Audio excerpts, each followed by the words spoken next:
నన్ను ఇంత లవ్ చేశానన్నావు, ఇప్పుడు నేను రాకపోయి ఉంటే వెళ్ళిపోయేవాడివా? అసలు ఎలాగనిపిస్తుంది శైలి నీకు? నిన్ను చూడగానే కనెక్ట్ అయ్యి నువ్వు నా కోసమే పుట్టావని గట్టిగా అనిపించి ఉన్న పనులన్నీ మానుకుని నేను ఇంప్రెస్ చేయటమే పనిగా పెట్టుకుని నేను ఇంప్రెస్ చేసి నీకు నచ్చి నిన్ను నవ్వించి నువ్వు కూడా నన్ను లవ్ చేస్తున్నావనే నమ్మకం కలిగేదాకా వెయిట్ చేసి తీరా ప్రపోజ్ చేస్తే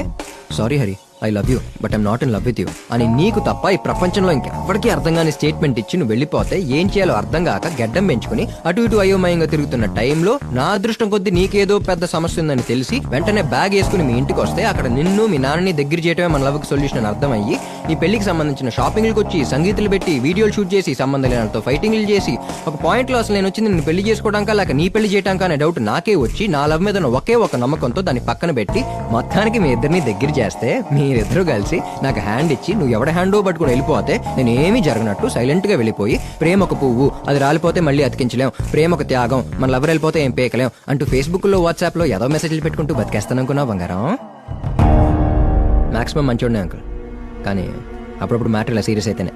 నా ప్రిపరేషన్లో నేను ఉంటాను.